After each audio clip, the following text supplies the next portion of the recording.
Donc, je disais, tous les éléments qu'on vient de voir ici font partie des éléments constitutifs de la communication. Et ces éléments-là, on a écrit ici, on va les remettre ici.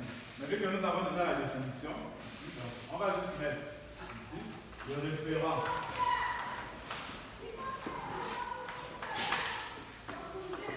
Nous avons dit que le référent était...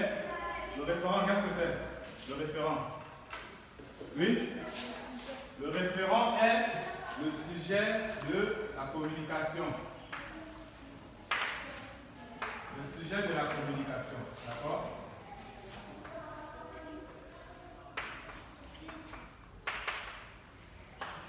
Le référent est ce dont on est en train de parler.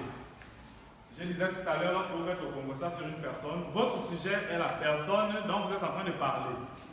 Nous avons ensuite l'émetteur.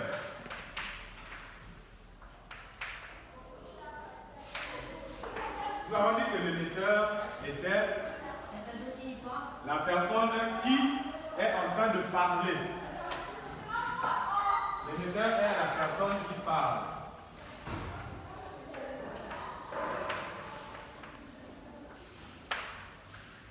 Bien, après l'émetteur, nous avons dit qu'il y a un récepteur. Et le récepteur est celui qui écoute ou celui qui reçoit le message. D'accord?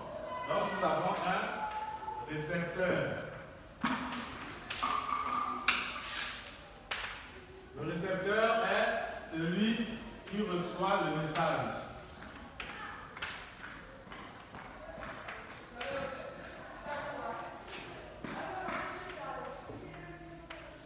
Celui qui reçoit le message.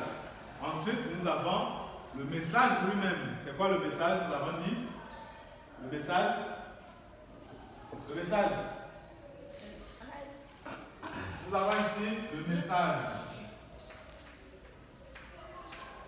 Oui, le message. Oui, oui. Nous avons dit que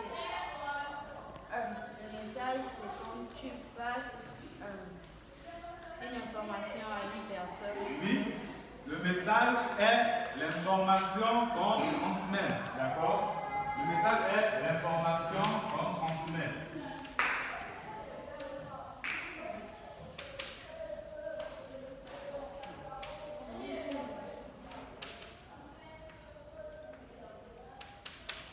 Et nous avons dit que ce message est transmis par un moyen. Et ce moyen est appelé le canal. Donc, le canal est le moyen par lequel le message est transmis.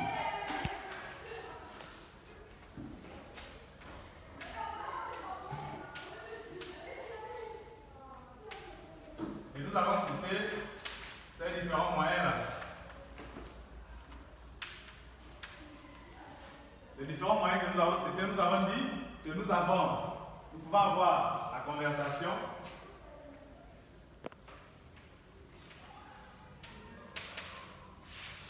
Nous pouvons avoir la conversation. Et cette conversation fait partie de ce qu'on appelle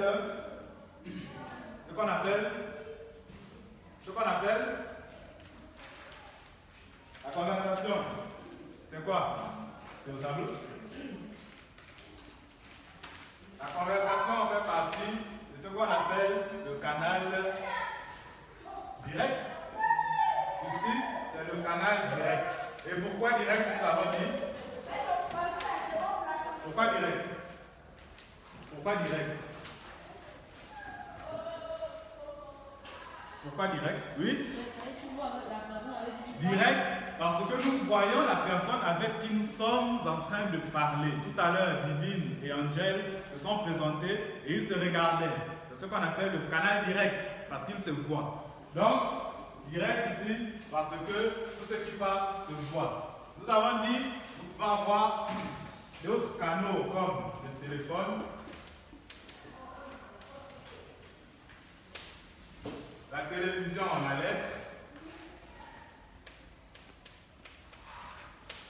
la télévision,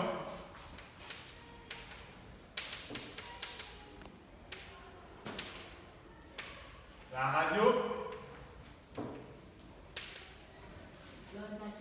l'ordinateur.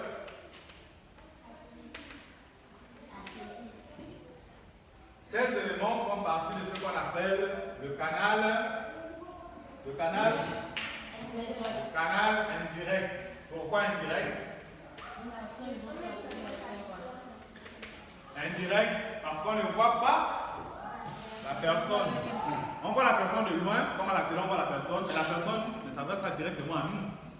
Bien, si on parle au téléphone, on parle avec la personne, mais on ne voit pas la personne qui parle avec nous. C'est la même chose avec la radio, c'est la même chose avec la lettre. Voilà pourquoi on appelle ça canal indirect. D'accord? Bien. Ensuite, nous avons terminé, nous avons dit que pour que l'information soit comprise par celui avec qui on est en train de parler, il faut que cette information soit donnée à partir de quoi? Tout à l'heure, Divine et Angel se comprenaient parce qu'ils parlaient, oui, parce qu'ils parlaient la même langue. Et nous avons dit que la langue est ce qu'on appelle le code. Donc, nous terminons ici par le code. Le code est la langue utilisée pour transmettre un message ou pour se faire comprendre.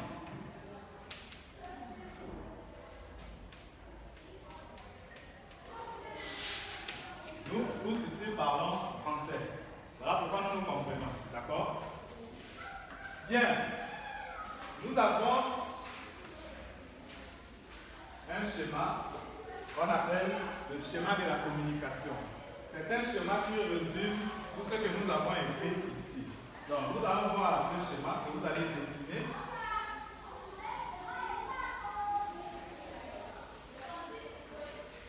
C'est un schéma qu'on appelle le schéma de la communication. Donc, ici, vous mettez le schéma de la communication.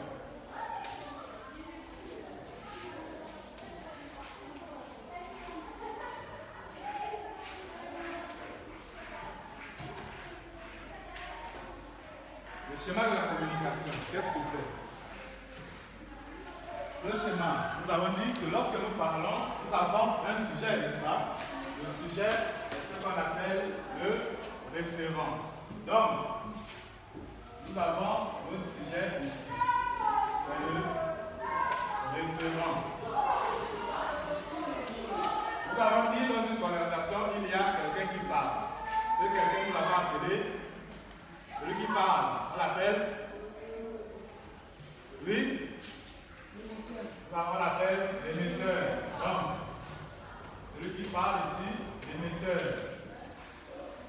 Cet émetteur transmet un message.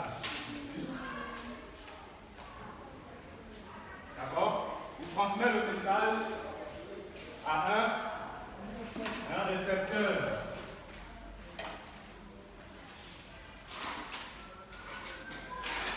À un récepteur. À travers. Il transmet le message à travers il transmet le message à travers un canal. Et ce canal, parce que nous avons le même code. Voici ce qu'on appelle le schéma de la communication. Donc, vous allez dessiner ce schéma. Vous allez le garder précisément parce que vous allez voir le même schéma quand vous commencerez l'école. Ce même schéma-là, vous le ferez. Quand vous allez commencer, vous aurez ça dans vos cahiers. Donc, vous devez l'avoir. Quand on va vous poser les questions, vous devez être capable de répondre parce que vous êtes intelligent. N'est-ce pas? Voilà. Ça, c'est le schéma de la communication. Nous allons faire une activité qui ne sera pas filmée. Donc,